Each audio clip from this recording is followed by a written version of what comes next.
প্রিয় বন্ধুরা, আজকে বাংলাদেশের পদ্মা সেতু সম্পর্কে কিছু সাধারণ জ্ঞান নিয়ে আলোচনা করব, যেগুলো বিভিন্ন সরকারি চাকরির পরীক্ষায় এবং প্রতিযোগিতা পরীক্ষার জন্য খুবই গুরুত্বপূর্ণ।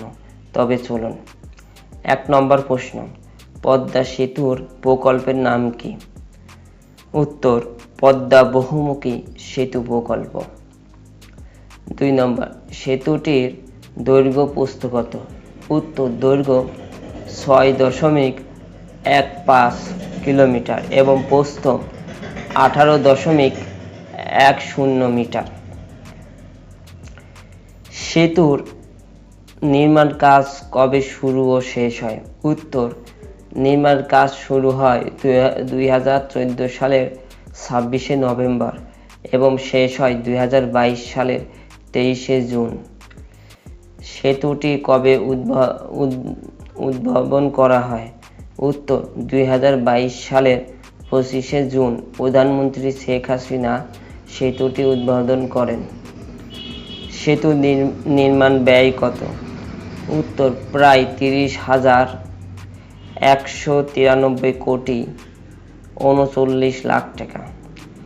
সেতু নির্মাণে কোন প্রতিষ্ঠান কাজ করেছে?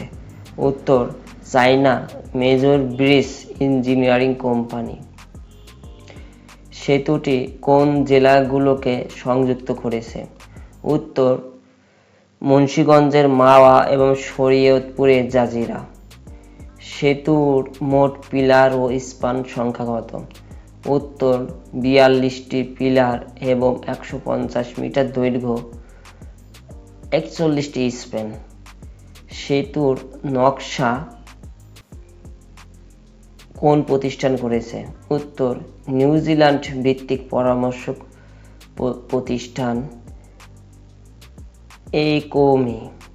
পদ্মা সেতু কতটি জেলাকে সরাসরি সংযুক্ত করেছে? উত্তর, প্রায় 21টি জেলা সরাসরি সংযুক্ত হয়েছে।